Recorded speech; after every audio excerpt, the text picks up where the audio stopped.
Auschwitz não foi apenas um campo de concentração, foi a maior operação de extermínio da história. Mais de 1 milhão de pessoas foram enviadas aqui em trens de carga, sem comida nem água, amontoadas até a asfixia. Ao chegar, não havia explicações, apenas gritos e golpes. Em questão de segundos, um simples sinal com a mão decidia seu destino: trabalho escravo ou execução imediata. As câmaras de gás funcionavam com uma eficiência aterradora. Em menos de 20 minutos, milhares de pessoas eram assassinadas, seus corpos saqueados e eliminados como resíduos industriais. Não houve caos, foi um sistema projetado para matar sem interrupções, sem margem de erro. Como um sistema pôde aperfeiçoar a morte até esse nível? Como milhares de pessoas executaram ordens sem questionar o horror? Esta é a história do maior símbolo do extermínio nazista. Esta é a história de Auschwitz.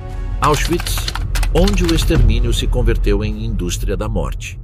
Nas afuaras da cidade polonesa de Oświęcim, na primavera de 1940, começava a se gestar o que se converteria no símbolo mais sombrio do século XX. O comandante das SS, Rudolf Höss, chegou para supervisionar a transformação de antigos quartéis militares poloneses em um campo de concentração. Este lugar, a que os alemães chamariam Auschwitz, abrigaria a máquina de morte mais eficiente jamais criada pela humanidade. A região da Alta Silésia oferecia vantagens significativas para os planejadores nazistas. Afastada de grandes centros urbanos, com vastos terrenos para possíveis expansões e, crucialmente, conectada à rede ferroviária europeia. Esta última característica se mostraria determinante para sua evolução posterior. Segundo documentos recuperados, Himmler escolheu Auschwitz por sua excelente situação no que se refere a comunicações e porque a área podia ser facilmente isolada e camuflada. O 14 de junho de 1940, o primeiro transporte oficial chegou à estação. 728 prisioneiros políticos poloneses. Os recém-chegados foram recebidos com golpes e latidos de cães, confrontados pela primeira vez com a brutalidade que caracterizaria o campo. Durante aquele primeiro ano, Auschwitz funcionava principalmente como um campo de concentração para opositores políticos, similar a outros estabelecimentos do Reich. Os prisioneiros enfrentavam trabalhos forçados, fome e torturas, mas ainda não existia um programa de extermínio sistemático. Tudo mudaria drasticamente em 1941. A invasão alemã da União Soviética em junho transformou o conflito em uma guerra racial, onde o extermínio de judeus, eslavos e comunistas se tornou o objetivo prioritário. Em setembro daquele ano, o comandante Höss recebeu a visita do oficial das SS Karl Fritsch, que propôs utilizar o pesticida Zyklon B para executar prisioneiros. No porão do Bloco 11, 850 prisioneiros soviéticos e poloneses foram assassinados no primeiro experimento com esse gás letal. A eficiência do método impressionou a hierarquia nazista. Logo, o comandante recebeu ordens diretas de Heinrich Himmler. Auschwitz deveria se preparar para participar na solução final da questão judaica. Em outubro de 1941, começou a construção de um segundo campo muito maior, a 3 quilômetros do original. Seria chamado Auschwitz II-Birkenau. O arquiteto alemão Fritz Ertl projetou um complexo capaz de abrigar 100.000 prisioneiros, com instalações especificamente planejadas para o extermínio em massa. Enquanto as obras avançavam, o 20 de janeiro de 1942, altos funcionários nazistas se reuniram na Conferência de Wannsee para coordenar o genocídio em escala continental. Auschwitz foi designado como o epicentro dessa operação sem precedentes. Birkenau emergiu como o coração da máquina assassina, equipado com 4 grandes crematórios com câmaras de gás integradas, cada um capaz de matar até 1.500 pessoas de uma vez. O complexo atingiu uma capacidade de extermínio de 6.000 pessoas diárias. Os trens chegavam diretamente a uma rampa central, onde ocorria a seleção. Os médicos das SS, entre eles Josef Mengele, determinavam com um simples gesto quem viveria temporariamente como trabalhador escravo e quem morreria imediatamente. Os membros dos Sonderkommandos, prisioneiros forçados a trabalhar no processo de extermínio, Observavam diariamente como as vítimas entravam em um vestiário onde se despia sob a falsa promessa de um chuveiro. Em seguida, eram conduzidas a uma sala hermeticamente selada, onde morriam asfixiadas pelo gás Zyklon B que as SS vertiam através de aberturas no teto. Paralelamente ao programa de extermínio, em 1942 foi estabelecido Auschwitz III Monowitz, dedicado à produção industrial com mão de obra escrava. O gigante químico IG Farben investiu 700 milhões de Reichsmarks para construir a planta Buna-Werke, destinada a produzir borracha sintética e combustível. Outras empresas alemãs como Krupp e Siemens também exploraram essa mão de obra em condições brutais. Os prisioneiros trabalhavam 12 horas diárias nas fábricas, expostos a temperaturas extremas e vapores tóxicos, alimentados com menos de 1.000 calorias diárias. A esperança de vida de um trabalhador nessas condições raramente ultrapassava 3 meses. Em 1944, a maquinaria do extermínio atingiu seu ápice macabro. Entre maio e julho, mais de 430 mil judeus húngaros foram deportados para Auschwitz, no que é conhecido como a maior operação de deportação do Holocausto. Os crematórios funcionavam dia e noite, mas não davam conta. Os corpos começaram a ser queimados em enormes fossas a céu aberto. O céu sobre Birkenau permanecia constantemente iluminado pelo resplendor dos fogos, enquanto o cheiro de carne queimada impregnava quilômetros ao redor. A resistência não estava completamente ausente neste inferno. O 7 de outubro de 1944, membros dos Sonderkommandos conseguiram organizar uma revolta desesperada. Utilizando explosivos contrabandeados por mulheres que trabalhavam em fábricas de munições próximas, explodiram parcialmente o crematório 4 e mataram vários guardas. Todos os rebeldes foram executados, mas seu ato ficou documentado graças a testemunhos escritos que esconderam no campo. À medida que o Exército Vermelho avançava em direção à Polônia no final de 1944, a administração nazista ordenou desmantelar Auschwitz e eliminar provas.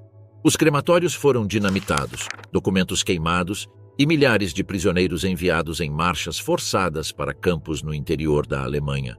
O 17 de janeiro de 1945 começou a última evacuação. Mais de 60 mil prisioneiros foram obrigados a caminhar em condições invernais extremas. Muitos morreram de frio, exaustão ou foram executados no caminho. O 27 de janeiro de 1945, as primeiras unidades soviéticas entraram em Auschwitz.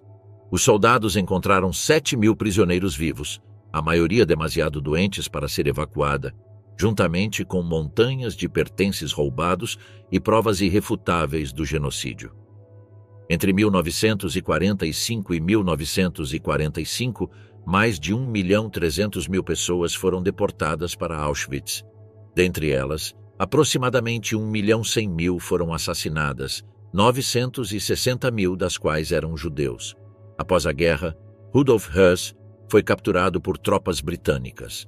Durante seu julgamento, ofereceu um testemunho detalhado das operações do campo, antes de ser condenado e enforcado em Auschwitz em 1947.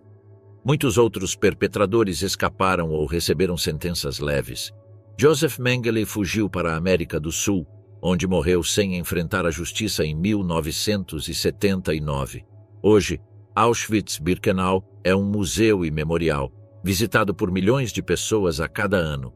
As vias de trem, as barracas desgastadas, os crematórios parcialmente destruídos permanecem como testemunho silencioso de um capítulo que a humanidade nunca deve esquecer.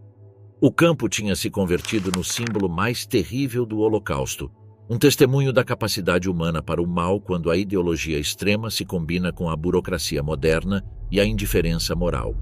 A Rampa da Morte, a grande farsa nazista antes do último suspiro. Se algo caracterizou Auschwitz, foi sua precisão na desumanização. A chegada ao campo marcava o início de um processo meticulosamente projetado para despersonalizar as vítimas, quebrar sua vontade e facilitar seu extermínio. A viagem rumo a esse destino fatal já constituía uma condenação preliminar, uma antecâmara do horror que esperava além das alambradas. Os deportados chegavam em trens de carga, projetados para gado, com entre 80 e 100 pessoas amontoadas em cada vagão, sem água, comida ou instalações sanitárias. Essas viagens podiam durar até 10 dias, desde os recantos mais distantes da Europa, com temperaturas extremas que provocavam inúmeras mortes antes de alcançar o destino. Documentos recuperados do registro ferroviário alemão mostram que entre 1942 e 1944, mais de 1.500 trens transportaram vítimas para Auschwitz, vindas de 23 países europeus. Durante esses trajetos, estabelecia-se uma hierarquia instintiva de sobrevivência.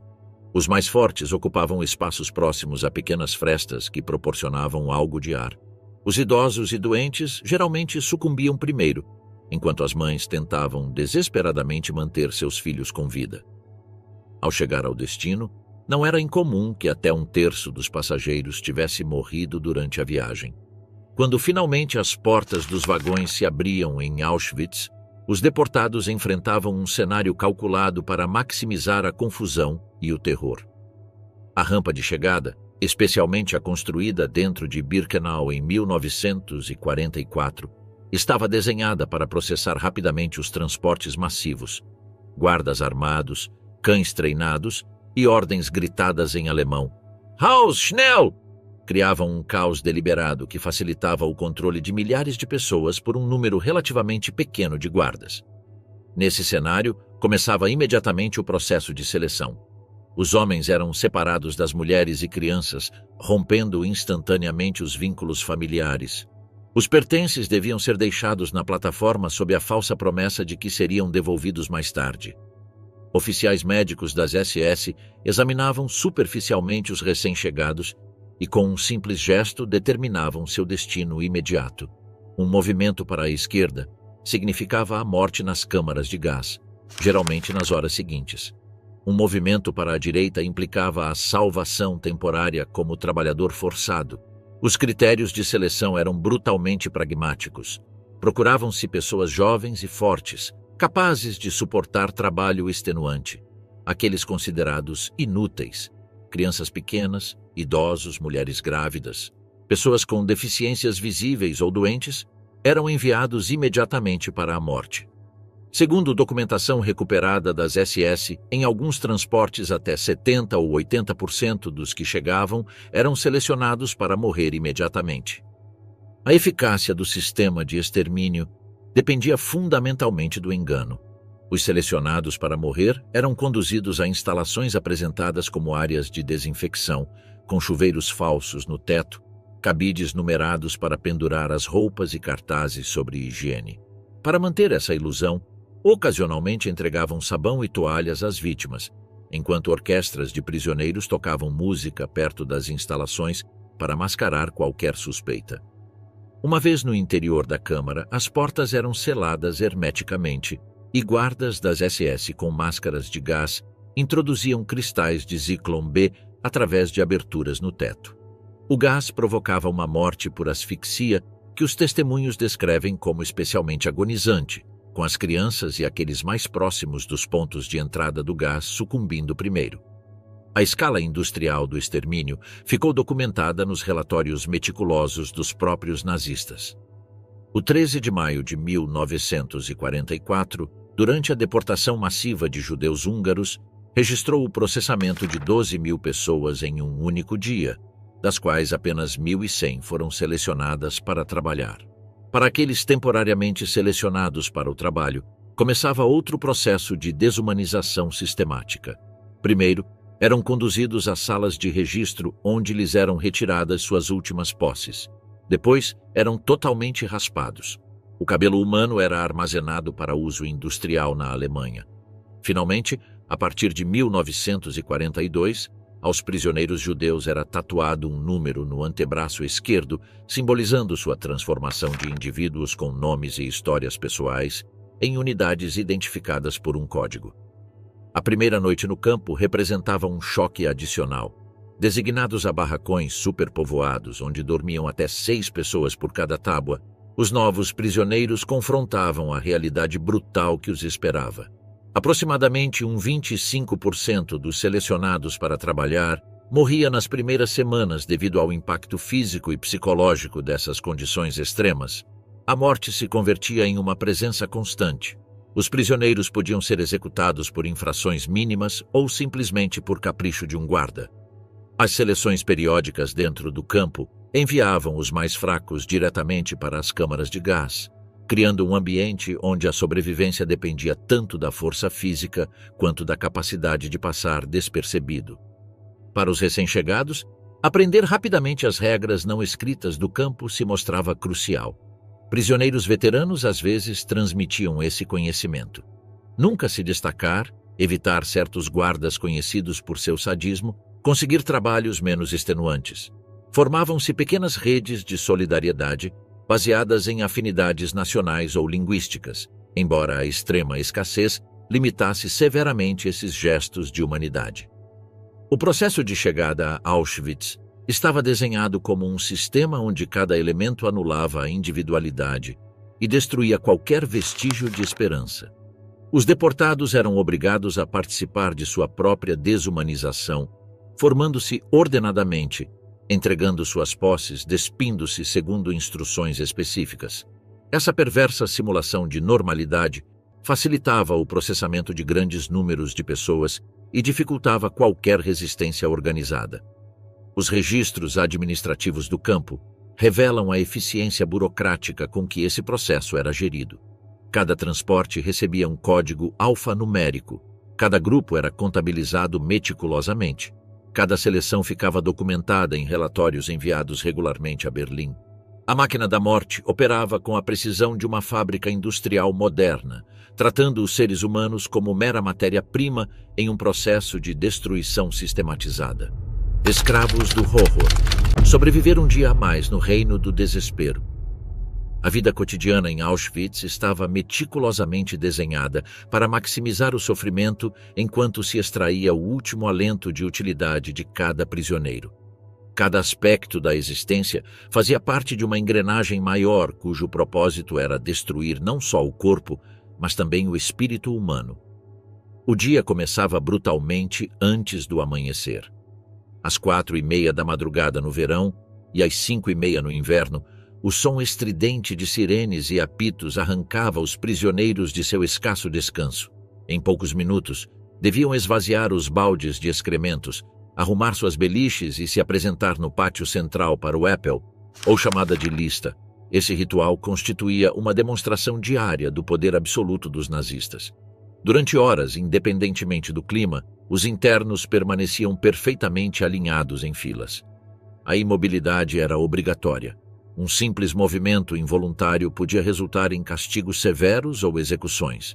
Segundo os registros oficiais, o Appell durava em média entre 1 e 2 horas, mas se os números não batiam, por mortes noturnas ou tentativas de fuga, podia se prolongar interminavelmente.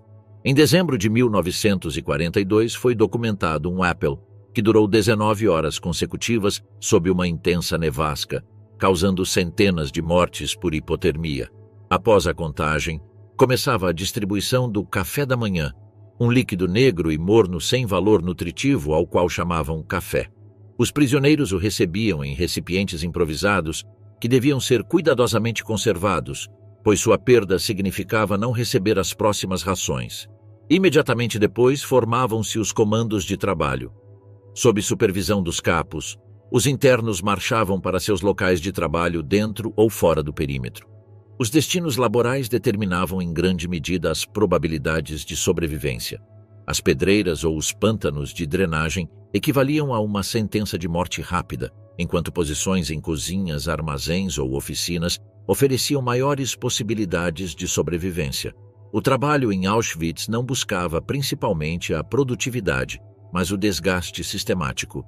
Os prisioneiros realizavam tarefas fisicamente exaustivas, frequentemente absurdas, como transportar pedras de um lado para o outro do campo para depois devolvê-las à sua localização original.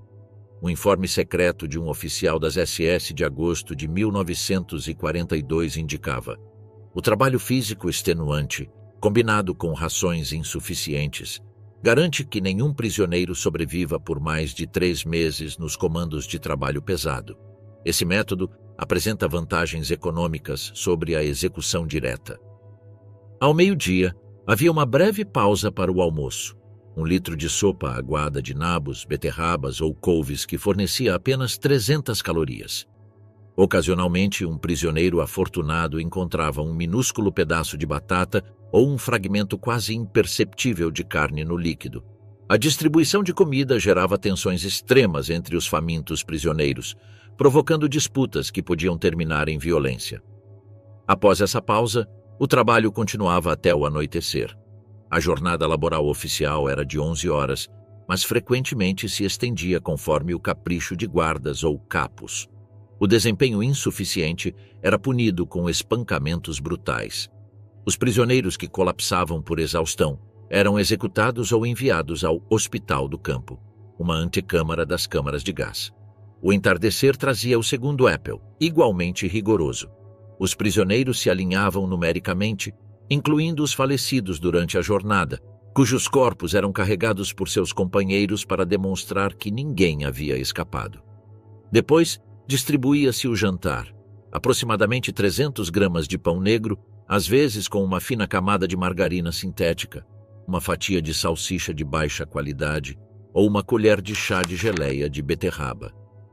Os estudos nutricionais posteriores calcularam que a dieta diária fornecia entre 700 e 1.000 calorias, aproximadamente 1/3 das necessárias para um adulto em repouso e muito abaixo das 3.000 ou 4.000 requeridas para o trabalho físico intenso. Essa fome planejada fazia parte integral do sistema de extermínio. As escassas horas entre o apel vespertino e o toque de recolher, geralmente menos de 2, constituíam o único tempo livre.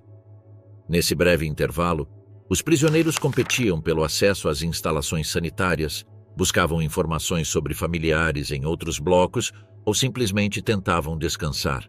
A higiene era praticamente impossível.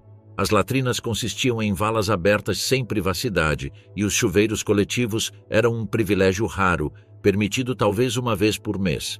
Os barracões, projetados originalmente para 40 cavalos, abrigavam entre 700 e 1.000 prisioneiros. As beliches de 3 níveis foram concebidas para 5 pessoas, mas frequentemente se amontoavam até 8 em cada uma, sem colchões nem mantas adequadas. No inverno, as temperaturas desciam abaixo de 0. No verão, o calor e a falta de ventilação criavam condições sufocantes. Essas condições provocavam a propagação incontrolável de doenças como tifo, disenteria e tuberculose. Os piolhos e pulgas infestavam as beliches, propagando enfermidades e aumentando o tormento. Durante a epidemia de tifo de 1943, até 750 prisioneiros morriam diariamente, segundo os registros médicos parcialmente preservados. Cada manhã, os blocos reportavam os falecimentos noturnos. Os cadáveres eram empilhados nos fora dos barracões, frequentemente em posições grotescas devido ao rigor mortis.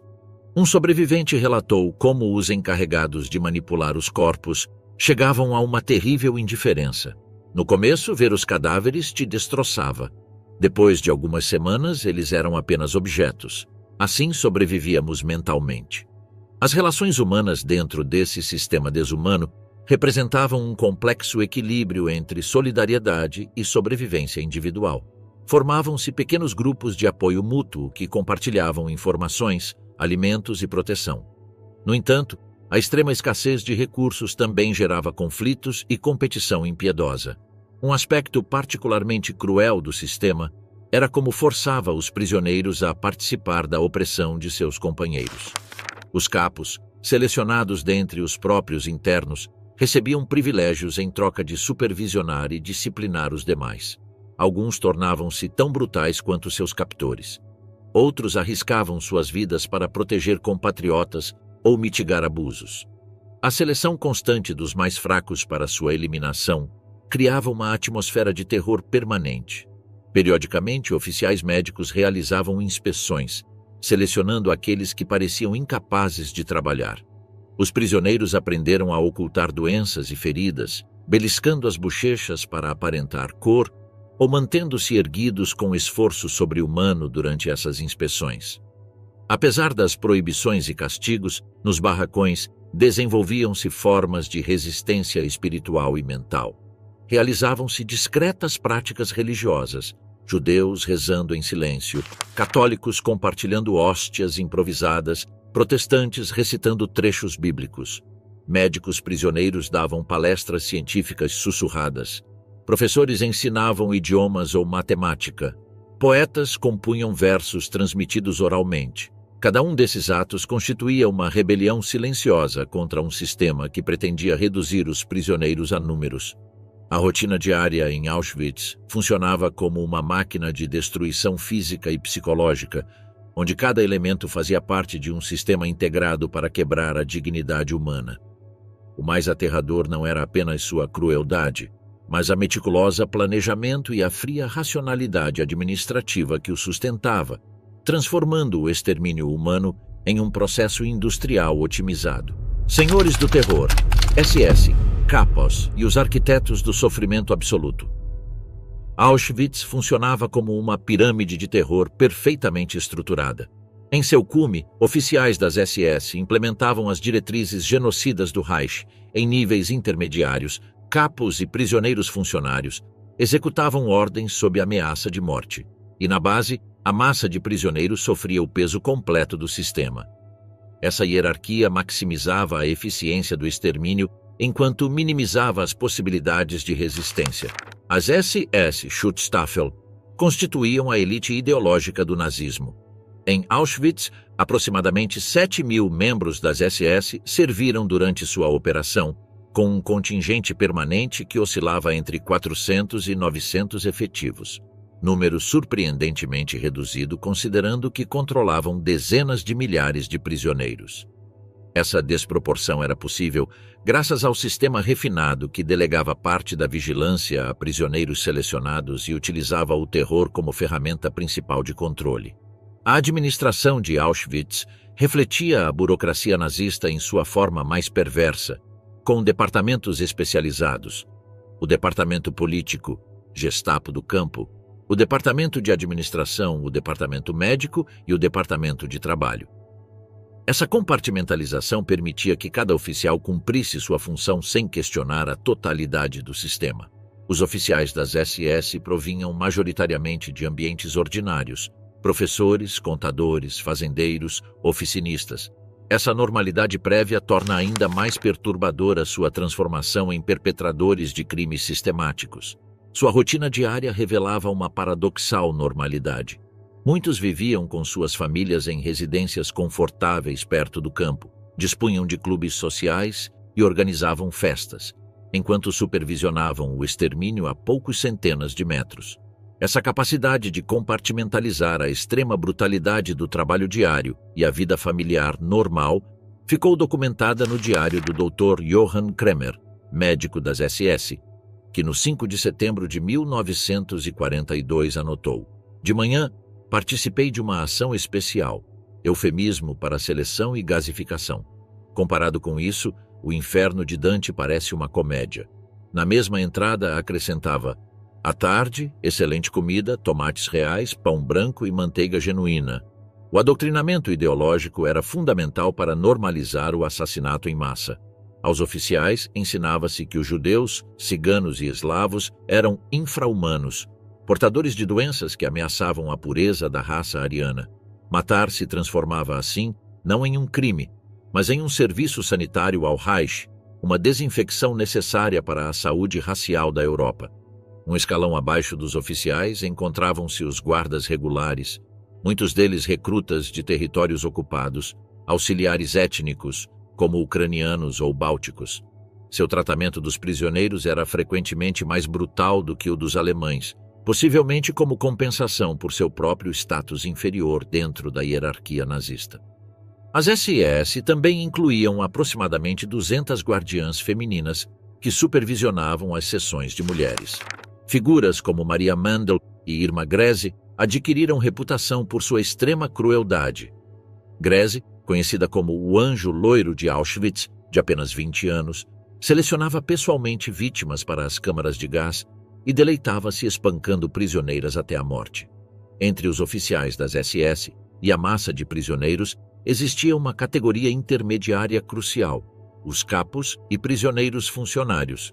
Esses prisioneiros privilegiados eram selecionados para supervisionar seus companheiros, recebendo em troca melhores rações, alojamento separado e maiores possibilidades de sobrevivência. Sua posição representa um dos aspectos mais moralmente complexos do sistema de concentração nazista. Não eram colaboradores voluntários. Recusar o posto significava morte certa. Uma vez aceito, manter a posição exigia frequentemente exercer brutalidade contra outros prisioneiros. Inicialmente, os capos eram selecionados entre prisioneiros alemães com antecedentes criminais, os triângulos verdes. Com o tempo, foram incorporados prisioneiros de outras categorias, gerando uma complexa rede de lealdades e antagonismos internos que as SS exploravam, seguindo o princípio de dividir para conquistar. Os testemunhos sobre os capos variam enormemente. Alguns são lembrados como torturadores sádicos que superavam em crueldade os próprios SS. O capo Emil Bednarik foi julgado após a guerra por assassinar pessoalmente mais de 100 prisioneiros. Outros são lembrados como protetores que utilizavam sua posição para salvar vidas, como o boxeador judeu Salamo Arush, que protegeu numerosos prisioneiros gregos em Auschwitz-Monowitz. Na interseção entre o sistema de terror e a pseudociência nazista, encontravam-se os médicos das SS, talvez os perpetradores mais infames de Auschwitz. Essas figuras, treinadas na tradição hipocrática, perverteram seus conhecimentos para servir à ideologia genocida, supervisionando seleções e conduzindo experimentos sob a desculpa de pesquisa científica. Josef Mengele, que chegou a Auschwitz em maio de 1943, viu no campo um laboratório humano ilimitado para suas teorias raciais. Sua obsessão principal eram os gêmeos, dos quais reuniu mais de 1.500 pares para investigações comparativas. Essas investigações incluíam injeções de substâncias tóxicas, transfusões cruzadas de sangue, tentativas de mudar a cor dos olhos por meio de produtos químicos e a execução simultânea para comparar órgãos em autópsias. O Dr. Karl Klauberg, ginecologista de renome antes da guerra, conduziu experimentos de esterilização em massa no Bloco 10 de Auschwitz-Birkenau. Seu objetivo era desenvolver um método para esterilizar racialmente indesejáveis, sem cirurgia. Seus métodos incluíam injetar substâncias químicas corrosivas nos úteros das prisioneiras sem anestesia, causando inflamações massivas, hemorragias e frequentemente septicemia mortal. O Dr. Horst Schumann pesquisava métodos de esterilização por meio de radiação. Submetia prisioneiros a doses extremas de raios-x direcionadas aos genitais, provocando queimaduras severas e câncer. Semanas depois, os órgãos reprodutivos eram extirpados cirurgicamente sem anestesia para estudar os efeitos. Como indicava em seus relatórios, os sujeitos experimentam dor extrema, mas isso não afeta a validade dos resultados. O mais perturbador desses crimes médicos era sua integração em estruturas científicas reconhecidas. Os experimentos seguiam protocolos formais, produziam artigos para publicações médicas e recebiam financiamento de instituições acadêmicas alemãs. Essa fachada de legitimidade científica revela a profunda corrupção moral que o nazismo havia infligido em profissões consideradas humanitárias. Existiam também médicos prisioneiros, geralmente judeus, obrigados a assistir nesses horrores. O Dr. Miklos Niesli, patologista húngaro forçado a realizar autópsias para Mengele, documentou secretamente esses crimes enquanto fornecia ajuda clandestina a outros prisioneiros. Em conjunto, o aparato de terror de Auschwitz demonstra como estruturas burocráticas aparentemente impessoais podem facilitar crimes incompreensíveis. A compartimentalização das responsabilidades, a distância emocional entre perpetradores e vítimas e a legitimação ideológica criaram um sistema onde pessoas comuns participaram do extermínio industrial de milhões. Como apontou o historiador Raoul Hilberg, o Holocausto não foi principalmente obra de fanáticos enlouquecidos, mas de burocratas eficientes que consideravam suas ações como tarefas administrativas rotineiras. Testemunhas do abismo. Os Sonderkommandos na fronteira entre o dever e a condenação. No coração do processo de extermínio de Auschwitz, existia um grupo de prisioneiros cujo destino ultrapassava até mesmo o horror geral do campo: os Sonderkommandos ou comandos especiais. Esses homens, selecionados principalmente entre os prisioneiros judeus recém-chegados, eram forçados a participar diretamente do mecanismo da morte massiva, tornando-se simultaneamente vítimas, testemunhas e participantes involuntários do genocídio. O termo Sonderkommando foi utilizado pela primeira vez em Auschwitz em meados de 1942, quando as instalações de extermínio massivo entraram em pleno funcionamento. Esses grupos de prisioneiros, que oscilavam entre 400 e 1.000 homens, dependendo do volume de transportes, tinham atribuída a tarefa mais macabra imaginável: processar os corpos daqueles que acabavam de ser assassinados nas câmaras de gás. O processo de seleção para os Sonderkommandos era brutalmente pragmático. Os oficiais das SS procuravam homens fisicamente fortes, geralmente jovens, capazes de suportar o trabalho fisicamente extenuante de manipular centenas de cadáveres diariamente. A maioria era selecionada imediatamente após sua chegada ao campo, sem conhecer o destino que os aguardava até se depararem com a realidade das câmaras de gás. A recusa em participar significava a execução imediata. As responsabilidades dos Sonderkommandos abrangiam todo o processo posterior às gaseificações. Quando uma operação terminava, esses prisioneiros entravam nas câmaras, equipados com máscaras de gás para retirar os corpos. Devia-se desembaraçar a massa de cadáveres, frequentemente empilhados em pirâmides humanas perto das portas, num último e desesperado esforço de escapar do gás, e transportá-los para as salas de processamento. Nessas salas, os Sonderkommandos cortavam o cabelo das vítimas, que seria enviado para a Alemanha para seu uso industrial. Extraíam os dentes de ouro e qualquer prótese dental valiosa, que era fundida em lingotes. Registravam as cavidades corporais em busca de objetos de valor que as vítimas tivessem tentado ocultar. Finalmente, transportavam os corpos para os fornos crematórios ou, quando estes não davam conta, para enormes fossas de incineração a céu aberto. Philipp Müller, um dos poucos membros dos Sonderkommandos que sobreviveu, descreveu em suas memórias o impacto psicológico devastador do primeiro dia de trabalho. Quando vi pela primeira vez a montanha de cadáveres na câmara de gás, pensei que o mundo inteiro estava desmoronando. Entre os mortos, reconheci pessoas de minha terra natal. Quis me juntar a eles na morte, mas algo dentro de mim resistiu. Compreendi que deveria sobreviver para dar testemunho. Em troca desse trabalho inimaginável, os Sonderkommandos recebiam privilégios relativos: maior porção alimentar, melhor vestimenta, alojamento separado do restante dos prisioneiros e a possibilidade de conservar alguns objetos de valor ou alimentos encontrados entre as posses das vítimas. Esses privilégios não eram concessões humanitárias, mas necessidades práticas. As SS precisavam manter esses trabalhadores com força física suficiente para continuar sua tarefa. O isolamento dos Sonderkommandos constituía um elemento crucial do sistema.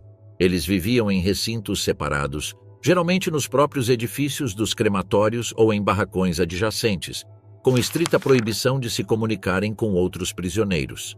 Esse isolamento cumpria dois propósitos: prevenir a divulgação de informações sobre o verdadeiro destino dos realocados e proteger o segredo da escala industrial do extermínio.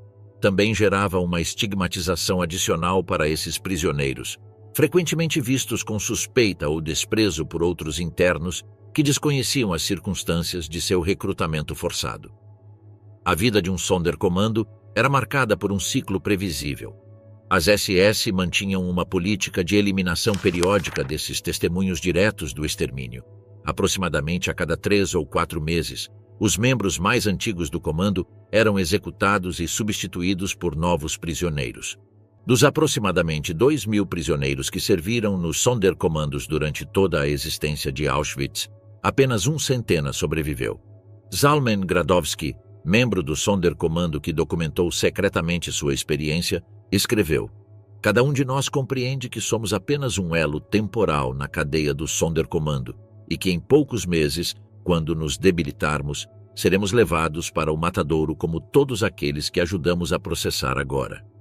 Essa consciência de seu destino inevitável, combinada com o trauma de presenciar e participar do extermínio massivo, gerava estados psicológicos complexos.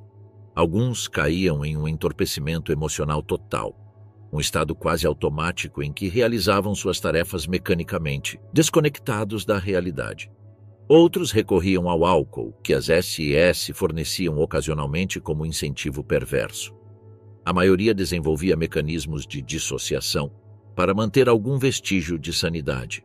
Apesar dessas circunstâncias extremas, ou talvez precisamente por causa delas, os Sonderkommandos conseguiram realizar atos significativos de resistência espiritual, documental e, finalmente, física. Conhecedores de primeira mão da magnitude do crime que estavam presenciando, vários membros decidiram documentar o que viam, criando alguns dos testemunhos mais importantes sobre o Holocausto. Leib Langfuss, Marcel Najari, Zalman Leventhal, Zalman Gradowski e outros escreveram diários detalhados que esconderam em garrafas, latas e outros recipientes enterrados perto dos crematórios. Esses manuscritos, alguns recuperados após a guerra, oferecem testemunhos comoventes do funcionamento interno da máquina de extermínio. Gradowski escreveu em seu diário: "Caro leitor, estou escrevendo estas palavras no momento de maior perigo e emoção. Quem sabe se viverei para te ver, mas posso sentir dentro de mim a obrigação de informar sobre a morte de um povo." Além desses testemunhos escritos, os Sonderkommandos realizaram um ato de resistência documental sem precedentes. Tiraram fotografias clandestinas do processo de extermínio. No verão de 1944, utilizando uma câmera contrabandeada pela resistência polonesa, um grupo de Sonderkommandos capturou 4 imagens que mostram o processo de incineração de corpos a céu aberto e mulheres sendo conduzidas para as câmaras de gás. Essas fotografias, conhecidas como as fotos do Sonderkommando, constituem a única evidência visual direta do extermínio em Auschwitz, tirada pelas próprias vítimas. A culminação da resistência dos Sonderkommandos chegou o 7 de outubro de 1944, quando organizaram a única revolta armada na história de Auschwitz. Os preparativos para esse levante haviam começado meses antes, após descobrir que estava planejada uma nova liquidação dos Sonderkommandos mais antigos. A organização clandestina de resistência dentro do campo, composta principalmente por prisioneiros políticos poloneses e judeus, havia conseguido estabelecer contato com os Sonderkommandos. Um elemento crucial para a revolta foi a participação de mulheres judias que trabalhavam na fábrica de munições Weichsel Union Metallwerke, uma subsidiária da Krupp localizada perto de Auschwitz. Essas prisioneiras, lideradas por Rosa Robota, Ala Gertner, Regina Saffirstein e Esther Weichblum, conseguiram contrabandear pequenas quantidades de pólvora escondida em lenços ou recipientes de comida. Durante meses, acumularam explosivos suficientes para fabricar granadas rudimentares. O levante começou no crematório 4, quando os Sonderkommandos, armados com machados, facas, ferramentas e as granadas improvisadas, atacaram os guardas das SS durante a troca de turno. Na confusão inicial, conseguiram matar 3 guardas e ferir vários outros. O crematório 4 foi parcialmente destruído com explosivos, tornando-o inoperante permanentemente. Simultaneamente, outros Sonderkommandos no crematório 2 tentaram se juntar à revolta, mas foram rapidamente contidos. Aproximadamente 250 Sonderkommandos participaram do levante. Alguns conseguiram cortar temporariamente a cerca e escapar, mas foram capturados nas horas seguintes. A resposta das SS foi imediata e brutal. Todos os participantes identificados foram executados, a maioria deles queimados vivos nos mesmos fornos onde haviam trabalhado. No total, 451 Sonderkommandos morreram naquele dia, incluindo aqueles que não haviam participado diretamente. As mulheres que haviam fornecido os explosivos foram identificadas semanas depois. Submetidas a torturas brutais, nenhuma revelou todos os nomes dos envolvidos na rede de resistência. Rosa Robota, Ala Gertner, Regina Saffirstein e Esther Weichblum foram enforcadas publicamente no 6 de janeiro de 1945, apenas semanas antes da libertação do campo. As últimas palavras de Rosa Robota, transmitidas a outros prisioneiros, foram "Chazak we ematz", seja forte e corajoso. Uma frase do livro de Josué. Esse ato de resistência, embora infrutífero em termos militares, representou uma rejeição fundamental à passividade diante do extermínio e uma afirmação da dignidade humana nas circunstâncias mais extremas.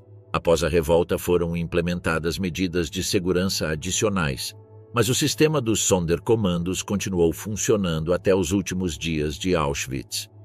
À medida que o Exército Vermelho se aproximava em janeiro de 1945, as SS forçaram os últimos Sonderkommandos a desmontar os crematórios e participar na eliminação de evidências. Muitos foram executados uma vez completada essa tarefa. Outros foram obrigados a se juntar às infames Marchas da Morte. A situação dos Sonderkommandos apresenta um dos dilemas morais mais perturbadores do Holocausto. Vítimas eles mesmos foram forçados, sob ameaça de morte imediata, a facilitar o processo de extermínio de outros. Como apontou Primo Levi, que conheceu membros dos Sonderkommandos durante seu cativeiro em Auschwitz, ninguém está autorizado a julgá-los, nem aqueles que não viveram sua experiência, e muito menos aqueles que a viveram. O caso dos Sonderkommandos ilustra a perversidade extrema do sistema nazista, projetado não apenas para exterminar fisicamente suas vítimas, mas para desumanizá-las completamente, forçando-as a participar de sua própria destruição. A tentativa de transformar as vítimas em cúmplices representava a última fronteira da desumanização, uma estratégia destinada a destruir não só os corpos, mas também qualquer vestígio de dignidade humana e solidariedade entre os oprimidos. Os testemunhos dos Sonderkommandos que sobreviveram constituem algumas das evidências mais importantes sobre o Holocausto. Seus relatos detalhados do funcionamento interno das instalações de extermínio foram cruciais nos julgamentos do pós-guerra e na documentação histórica do genocídio. Homens como Philipp Müller, Shlomo Dragon, Heinrich Tauber, Dario Gabay e outros dedicaram suas vidas após a libertação a dar testemunho do que haviam presenciado. O legado dos Sonderkommandos reside não apenas em seu testemunho, mas também em sua resistência. Nas circunstâncias mais extremas concebíveis, conseguiram preservar alguma forma de humanidade, seja documentando os crimes para as futuras gerações, ajudando clandestinamente outros prisioneiros ou, finalmente, rebelando-se contra seus captores. Sua história demonstra que, mesmo no abismo mais profundo do horror humano, a dignidade e a resistência podem persistir. Auschwitz e a ciência maldita. Experimentos que desafiaram os limites da barbárie. Entre os múltiplos horrores de Auschwitz, um dos mais perturbadores foi a perversão sistemática da medicina e da ciência para servir à ideologia nazista. O campo funcionou como um macabro laboratório humano onde médicos, respaldados pelo aparato estatal, realizaram experimentos atrozes com prisioneiros indefesos, transgredindo todas as normas éticas sob o pretexto da pesquisa científica. A base ideológica desses experimentos refletia as obsessões centrais do nazismo: a supremacia racial, a eugenia e o extermínio de populações consideradas inferiores. Para implementar a visão racial nazista, os médicos das SS buscavam métodos eficientes de esterilização em massa, testes de superioridade genética ariana e técnicas para melhorar a resistência dos soldados alemães. Longe de serem atos marginais de médicos desquiciados, esses experimentos recebiam financiamento oficial, seguiam protocolos documentados e produziam relatórios periódicos enviados às mais altas esferas do regime. Josef Mengele, que chegou a Auschwitz em maio de 1943, personificou essa perversão da medicina. Com doutorados legítimos em antropologia e medicina das universidades de Munique e Frankfurt, Mengele viu em Auschwitz uma oportunidade sem precedentes para realizar pesquisas, sem restrições éticas nem limitações metodológicas. Sua presença na rampa de seleção não era casual. Além de determinar quem vivia ou morria, ele buscava ativamente espécimes para seus estudos, particularmente gêmeos, pessoas com anomalias físicas e crianças. A obsessão de Mengele pelos gêmeos respondia a perguntas fundamentais sobre herança e genética. Ele selecionou mais de 1.500 pares de gêmeos durante sua estadia em Auschwitz, dos quais apenas 200 indivíduos sobreviveram. Seus métodos eram brutais. Injetava substâncias químicas diretamente nos olhos para tentar mudar sua cor. Realizava transfusões sanguíneas cruzadas entre gêmeos. Infectava deliberadamente um gêmeo para observar a progressão de doenças enquanto utilizava o outro como controle. E, finalmente, quando os sujeitos já não eram úteis, ele os matava para realizar autópsias comparativas. Os sobreviventes desses experimentos forneceram testemunhos comoventes. Os gêmeos Ovitz, uma família de artistas com nanismo, foram utilizados por Mengele para estudos comparativos sobre sua condição. Elizabeth Ovitz lembrava: nos extraíam sangue até que desmaiássemos, nos arrancavam mechas de cabelo, examinavam nossos dentes e mediam cada parte do nosso corpo. O procedimento mais doloroso era o líquido que injetavam em nossos olhos. Não podíamos ver durante dias e ardia como fogo.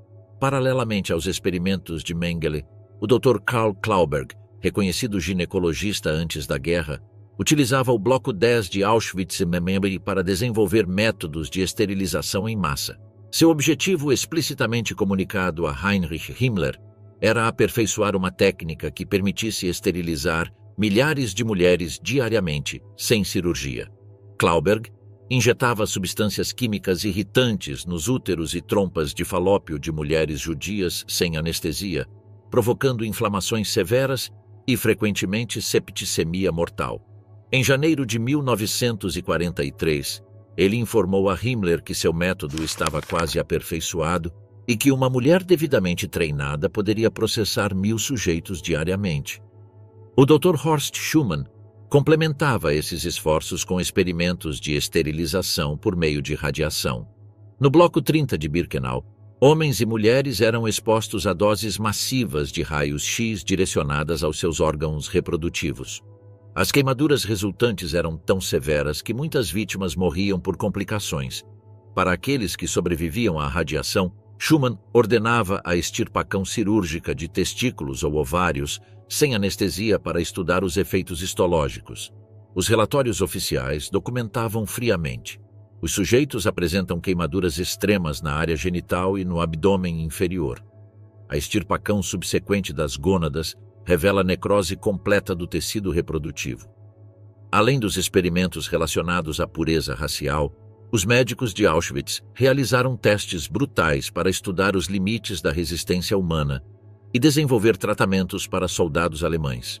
Embora a maioria desses experimentos se concentrasse em Dachau, eles também foram realizados em Auschwitz, particularmente estudos sobre fome, doenças infecciosas e exposição a condições extremas. Os experimentos de hipotermia envolviam submergir prisioneiros em tanques de água gelada para determinar quanto tempo eles poderiam sobreviver e testar métodos de reanimação. Esses estudos buscavam aplicações práticas para pilotos da Luftwaffe abatidos sobre o Mar do Norte. As vítimas eram mantidas em água a temperaturas abaixo de zero, até que perdiam a consciência ou morriam, enquanto os médicos faziam meticuladas medições de temperatura corporal, ritmo cardíaco e atividade cerebral. Particularmente atrozes foram os experimentos com doenças infecciosas. Prisioneiros eram deliberadamente infectados com patógenos como o tifo, a tuberculose, a malária e a hepatite, para observar a progressão natural dessas doenças e testar tratamentos experimentais. O Dr. Bruno Weber, chefe do Laboratório de Higiene de Auschwitz, utilizava prisioneiros para cultivar bactérias, infectando-os sistematicamente para produzir soros e vacinas. Segundo os registros recuperados, mais de 600 prisioneiros foram utilizados nesses experimentos, com uma taxa de mortalidade próxima a 90%. Os médicos das SS também realizaram inúmeros experimentos cirúrgicos sem justificativa médica. Praticavam-se amputações experimentais, transplantes de ossos e músculos e cirurgias deliberadamente infectadas para estudar a gangrena e a sepsis. O Dr. Ernst B., assistente no hospital de Auschwitz, descreveu em seu diário, posteriormente utilizado como evidência em Nuremberg. Hoje, S. praticou amputações experimentais em 5 sujeitos. As extremidades são removidas em diferentes níveis para comparar técnicas de cauterização. Os sujeitos permanecem conscientes durante o procedimento para avaliar o choque neurológico. Um aspecto menos conhecido, mas igualmente perturbador, foi a colaboração entre corporações farmacêuticas alemãs e os médicos de Auschwitz. Empresas como IG Farben e Bayer forneciam regularmente fármacos experimentais para serem testados em prisioneiros. Um memorando interno da Bayer, recuperado após a guerra, solicitava 300 sujeitos femininos para testes de um novo somnífero e especificava: agradeceríamos que nos informassem o preço por sujeito. Assumimos que os experimentos podem resultar na morte dos sujeitos. Os experimentos em Auschwitz refletiam uma fusão perversa entre ideologia racial, burocracia eficiente e medicina moderna divorciada de princípios éticos. Essa combinação produziu um sistema onde o sofrimento humano era medido, documentado e analisado com pretensão científica. Os médicos envolvidos não eram marginalizados e incompetentes, mas profissionais formados nas melhores universidades europeias, que haviam jurado não causar dano e subordinaram esse princípio à ideologia racial e às suas ambições profissionais. As consequências para as vítimas foram devastadoras, além do sofrimento imediato. Os sobreviventes desses experimentos ficaram com sequelas físicas permanentes: esterilidade, deformidades, cicatrizes massivas, doenças crônicas e dor constante. O trauma psicológico também foi profundamente intenso. Muitos desenvolveram síndromes de estresse pós-traumático severo, pesadelos recorrentes e uma desconfiança permanente em relação ao pessoal médico, que persistiu por décadas após a libertação.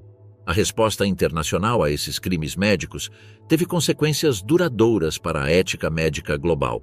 O Código de Nuremberg, estabelecido durante os julgamentos de médicos nazistas em 1947, constituiu o primeiro documento internacional a estabelecer padrões éticos para a experimentação com seres humanos. Seus princípios fundamentais, consentimento informado, ausência de coerção, benefício científico justificável e minimização do sofrimento, surgiram como resposta direta aos horrores documentados em Auschwitz e em outros campos. Paradoxalmente, enquanto o Código de Nuremberg transformava fundamentalmente a ética médica mundial, muitos dos perpetradores escaparam da justiça. Joseph Mengele fugiu para a América do Sul, onde viveu sem ser capturado até sua morte em 1979. Karl Klauberg foi capturado pelos soviéticos e liberado em 1955, morrendo antes de enfrentar um julgamento na Alemanha Ocidental. Horst Schumann exerceu como médico na África até 1966 e, embora finalmente tenha sido extraditado para a Alemanha, nunca foi condenado devido à sua má saúde. Os experimentos médicos em Auschwitz representam um dos capítulos mais perturbadores do Holocausto, não apenas por sua extrema crueldade, mas por sua perversão sistemática de uma profissão dedicada a curar. Eles demonstram como a ciência, divorciada de princípios éticos humanos fundamentais e colocada a serviço de uma ideologia genocida, pode se tornar um instrumento de horror inimaginável. Seu estudo continua sendo vital, não como uma aberração histórica isolada, mas como um alerta permanente sobre as consequências de subordinar a ética médica a objetivos políticos ou ideológicos.